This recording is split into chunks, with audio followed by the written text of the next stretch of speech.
Boy, play, girls, win. You're so smart. My turn. What's yours say, Cece? Diva, Princess, princess, mini boss, princess, rock star, star, multitask. dinosaur.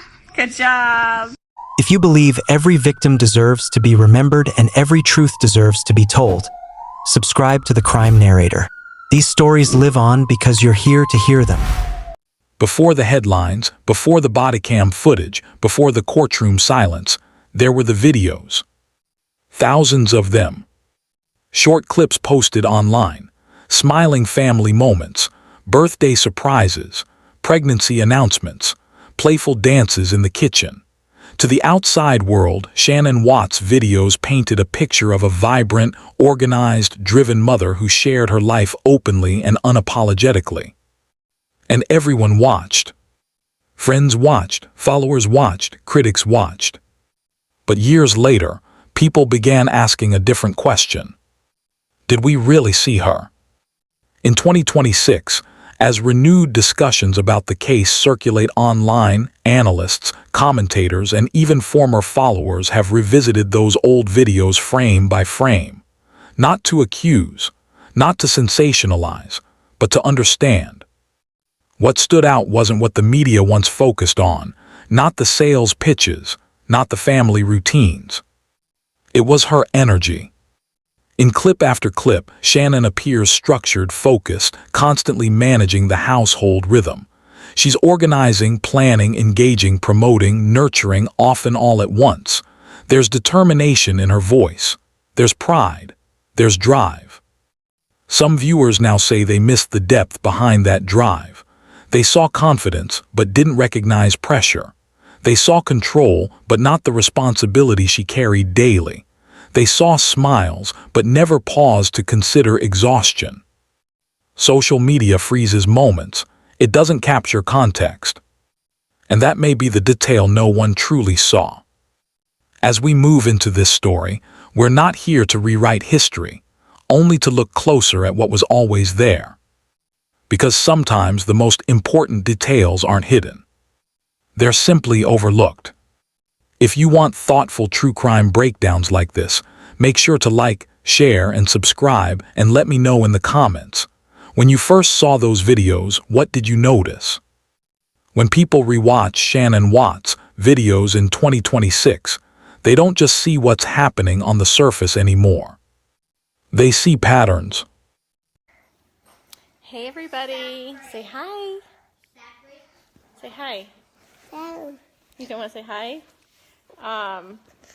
So I just wanted to come on here live. Say hi. Hi. Hi. So Saturday's here. I don't even know what time it is. It's 8:30 here in Colorado. And I love waking up now on Saturdays and being able to enjoy my family. We never have to... Careful, Cece. We never have to really... we never have determined where we're going. No plans, really. Summer's coming,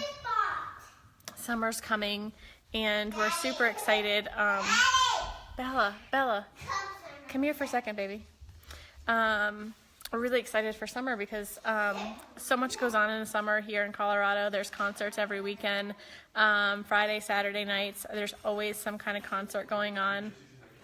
And get together with friends, cookouts, and just enjoying life. And I'm really excited this summer because some of the amazing things that go on the weekends were when I was working for a company where I had to be in every weekends because that's the demand. The demands were always the weekends, so I needed more help.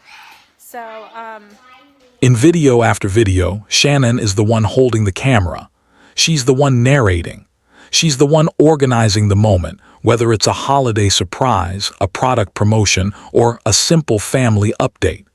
She speaks with confidence, with energy, with intention. But look closer. There's a rhythm to it all. Early mornings, late nights, Constant engagement, replies to comments, scheduled posts, family routines. I say go Steelers. No. Come on, say go Steelers. No. Go Steelers. Cece, say go Steelers. Hi. Go Steelers. Say it. No. No.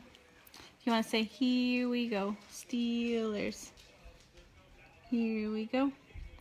Bella's eating Mommy's yummy brownies. What do you say, Bella? Are those brownies good? Are they delicious? That's your second one. Yeah. Bye. Yeah. Is that your second one? Oh, you're sharing? That's so sweet of you. Hi, Lori. Okay. Now say go Steelers. All right, guys. So Bella said, go live, Mommy. Go live. So we went live. So I'm running a promo that I've been running for the last couple of days, and I have one left. I had 2 this morning, and I have 1 left.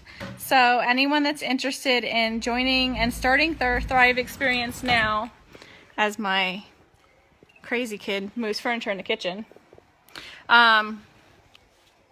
starting their Thrive experience and get going and feeling amazing, I have a huge promo. So today's the last day, midnight Eastern today.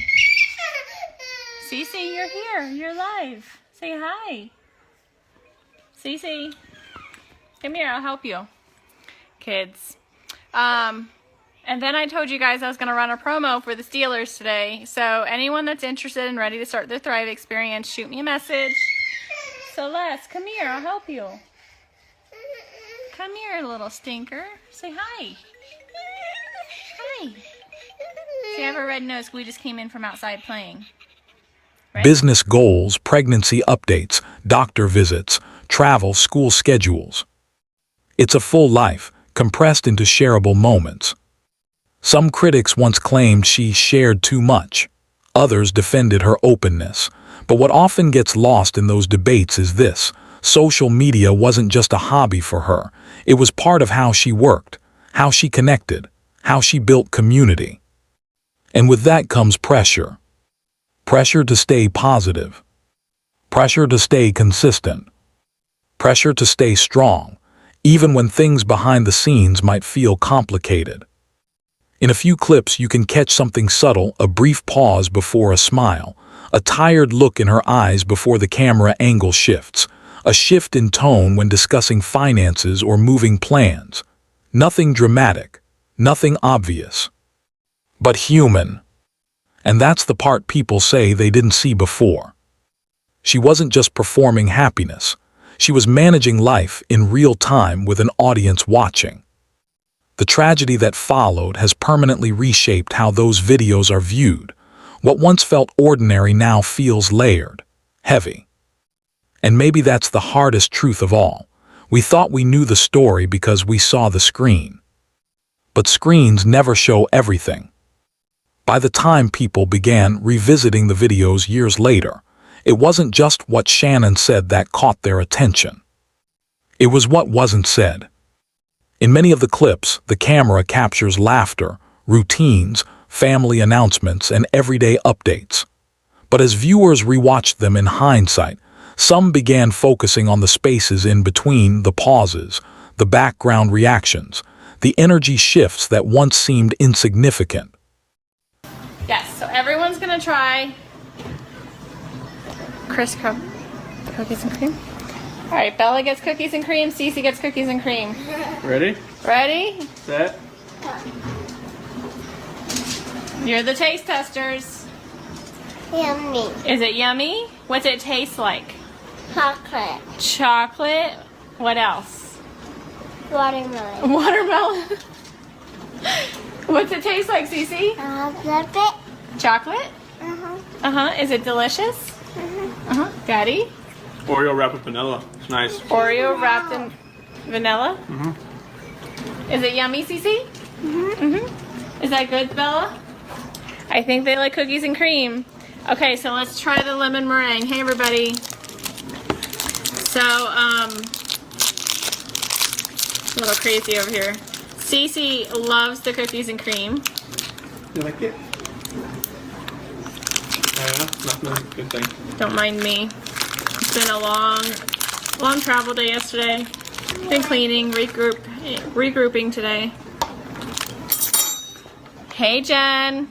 Okay, so Chris, this is the lemon meringue. No, that's Daddy's. Here's yours. Wait, don't take. Wait. Here, Bella. Okay, this one's lemon meringue. It's like the pie, but better because I don't like the pie. Ready, set, go. Ready? Hey, Jessica. That's so good. How's that taste, Cece? Good. Good? Yeah? Do you like that one better? Me too. I like it. What's it taste like? You like lemon meringue pie? Straight out the box. Bella, what's it taste like? I don't like it. You don't like that one? Bella doesn't like that one. That's okay. You like the birthday cake, right? And the cookies and cream? Yeah. Dieter, do you want some? Yeah, Dieter wants some. All right, so which one's your favorite out of all the Pro Bars? Hey, Wendy. I would say lemon meringue. Lemon meringue? What's your favorite, Cece? There are moments where Shannon calls out to Chris from behind the camera. Sometimes he responds quickly. Other times there's a delay, a quiet beat, a change in tone. At the time it looked ordinary, married life, busy schedules, distraction, fatigue. But after everything that happened, those small gaps felt different. Viewers began asking questions. Was there tension building? Was there emotional distance growing? Were there signs no one recognized because no one expected something so unthinkable? It's important to remember something here. Hindsight changes perception. When people already know the ending, they search for foreshadowing. They look for clues in ordinary expressions. They interpret neutral moments as meaningful. But that doesn't mean the silence wasn't real. Every family has off-camera conversations. Every couple has private stress, finances, parenting, work pressure, expectations, pregnancy. None of that automatically signals danger. Yet what unsettles people now is how normal everything looked. There were no dramatic warnings, no obvious collapse, just daily life continuing: birthdays, trips, promotions, smiles. And maybe that's what makes this chapter of the story so haunting. Sometimes the silence between the clips isn't loud. It's subtle, unnoticed, until it's too late. If you scroll back through Shannon's old videos, you won't just find clips, you'll find conversations. Hundreds of comments, supportive friends, customers, family members, strangers cheering her on, compliments about the kids, praise for her positivity, encouragement during her pregnancy. At the time, it looked like a thriving online community. But in 2026, people aren't just watching the videos anymore. They're reading the comments carefully. Some viewers have pointed out subtle exchanges, questions about moving, financial stress, relationship dynamics, jokes that seemed harmless then but feel heavier now. There were comments about Chris being quiet, about him not liking the camera, about him looking uncomfortable. Most were brushed off as personality differences. And they probably were. But hindsight changes tone. A simple "he looks tired" reads differently now. A joking "is he camera shy" feels more loaded. Even supportive reassurances feel layered. Still, it's important to separate reality from projection.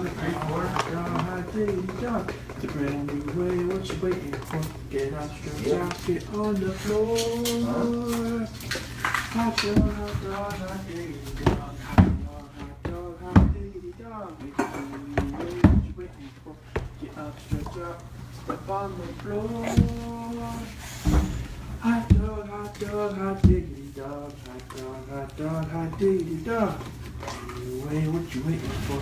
Get up, stretch out, get on the floor. Hot dog, hot dog, hot diggity dog. Hot dog, hot dog, hot diggity dog. Anyway, what you waiting for? Get up, stretch out, get on the floor. Hot dog, hot diggity dog. Hot dog, diggity dog. It's a brand new way, what you waiting for? Get up, stretch out, get on the floor. Hot dog, hot diggity dog. Hot dog, diggity dog. It's a brand new way, what you waiting for? Get up, stretch out, get on the floor. What? I'm just trying to...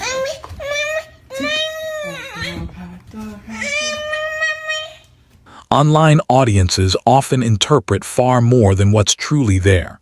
A facial expression becomes a theory.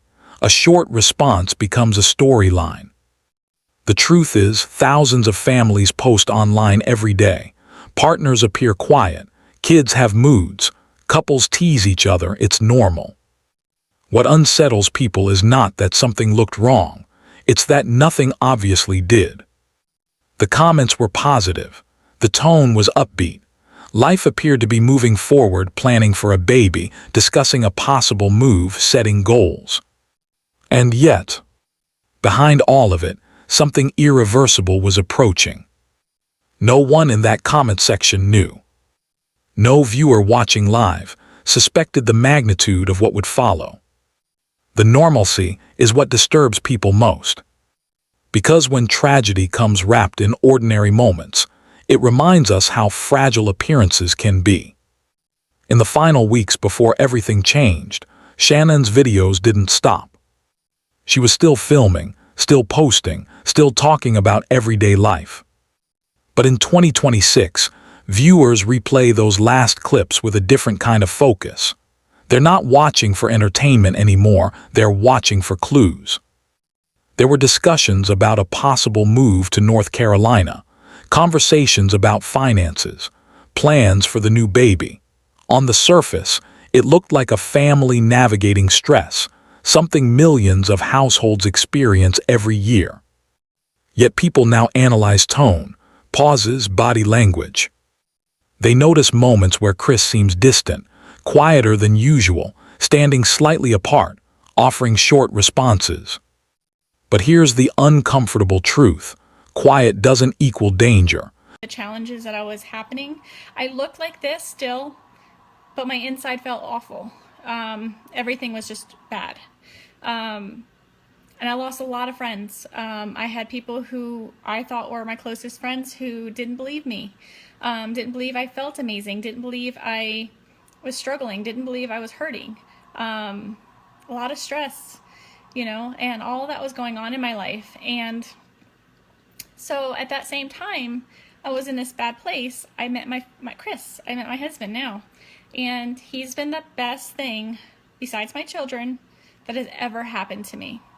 Because he's understood my struggles. He was okay with me canceling dates or canceling reservations or canceling last minute because 10 minutes ago I felt amazing.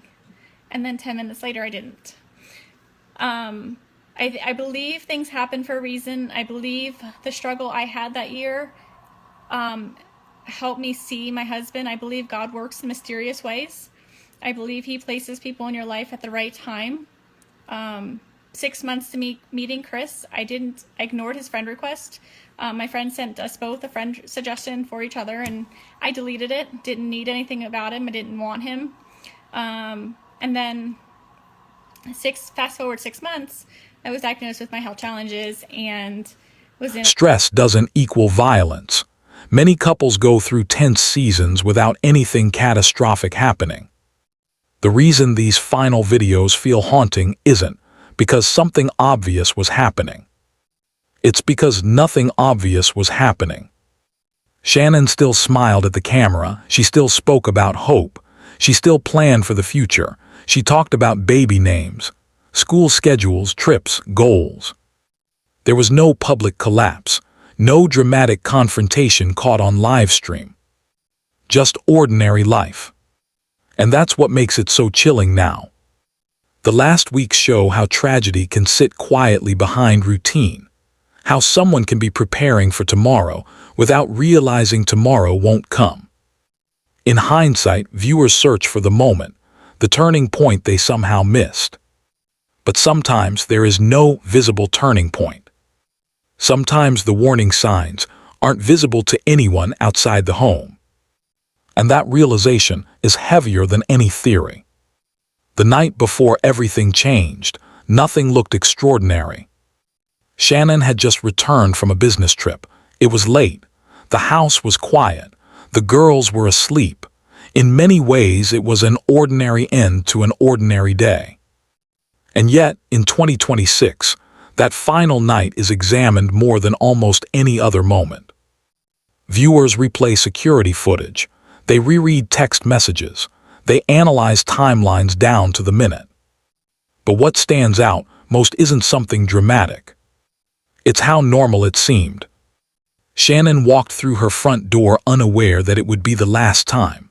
There was no public argument captured on camera, no visible panic, no sign of the horror that would follow in the early hours. What people struggle with most is this: evil didn't announce itself. There was no loud warning, no obvious explosion, just silence. That silence has become one of the most unsettling parts of the entire case, because it reminds us that danger doesn't always look like danger. Sometimes it hides behind routine. In the days after, investigators pieced together digital breadcrumbs, doorbell footage, GPS data, phone records. But on that night, there was no audience, no live stream, no commentary, just a family home. And that's what makes it so haunting. The world watched hundreds of videos before that night, but no one could see what was about to happen. In hindsight, people want there to be a sign, a phrase, a look, a moment where everything shifted. But sometimes tragedy doesn't leave a preview. So you're just with me this morning. I just hop out of the shower and I'm getting ready. My mother-in-law's here today, so she flew in to spend 2 weeks with the girls, and her and my father-in-law are going to babysit the kids while we are in Punta Cana. So I'm really excited. We're gonna go to the store and wander around a little bit today. So you're here with me getting ready because it's a busy day for me. Have to finalize our taxes today, so that's gonna be get that out of the way before we leave. So good morning, Christina. Sorry, I'm getting ready. Hey, Mandy. You gotta exfoliate. Best exfoliator for your lips ever. So I wanted to come on here to get ready and talk to you guys because a lot has happened this past year. And this day last year, I made the biggest decision that I had made in a long time, and that was to officially make my initial purchase with Lavelle. Hey, Michelle. So today marks 1 year anniversary for my Thrive experience. I can't believe it because I almost forgot. Like, I forget what month we're in. So this time last year, I was a free customer for a little over a month with my buddy Mandy. And I finally said, okay, I had enough with the way I felt, and it was time for me to make a change. And I know that I was a skeptic for 14 months. It leaves questions. And those questions still echo years later. Years have passed, courtrooms have closed, sentences have been handed down, official statements have been archived. And yet people still search. In 2026, the videos are still online. Interviews are replayed. Bodycam footage circulates. Old social media posts resurface again and again. New viewers discover the case every single day and react as if it just happened. Why? Because this story doesn't fit comfortably in our understanding of danger. There were no flashing warning signs that everyone agrees on, no clear villain in disguise from the beginning. Instead, there was familiarity, routine, A suburban home, birthday parties, smiles on camera. And that's what unsettles people most. We keep looking because we want certainty. We want to believe that if we study the details closely enough, the tone of a voice, a facial expression, a pause in conversation, we'll find the moment it all made sense. But tragedy doesn't always leave a clean narrative. It leaves fragments. Some watch to understand psychology. Others watch to feel closer to the victims. Some hope that by analyzing every second of footage, they can protect themselves from something similar. There's also something deeper, the discomfort of realizing how much of life happens behind closed doors. The public saw curated snapshots, carefully framed moments, but real life is layered and complicated. What we see online is rarely the whole story. And so the searching continues. Not because the legal case is unsolved, but because emotionally, it still feels unresolved. People aren't just watching videos. They're trying to answer a question that still lingers. How do you recognize something no one else sees? By now, you've seen the videos, the interviews, the clips that millions have replayed over and over again. You've heard the timelines, the analysis, the debates. But the final chapter of this story isn't about footage. It's about perception. In hindsight, everyone sees something. A pause that feels too long. A smile that looks rehearsed. A sentence that sounds detached. But hindsight is powerful and sometimes deceptive. When we already know the ending, every earlier moment feels like a clue. The truth is, real life rarely announces itself as a tragedy in progress. Families post happy photos while struggling privately. Couples smile in public while facing silent tension. Social media captures moments, not full realities. And that's what makes this story linger. Not just the crime itself, but the uncomfortable realization that we can watch someone for years and still not know what's really happening beneath the surface. In 2026, people are still analyzing, still debating, still searching old videos for answers. But maybe the final lesson isn't hidden in the footage. Maybe it's this. Be careful what you assume you understand about someone's life. Be aware that appearances, online or offline, rarely tell the whole truth.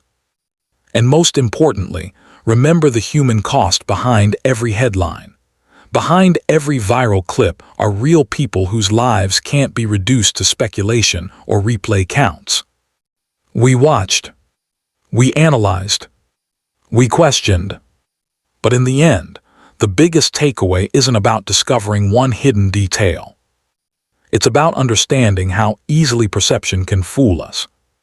If this series made you reflect, please like, share, and subscribe, and let me know in the comments, what do you think this story ultimately teaches us?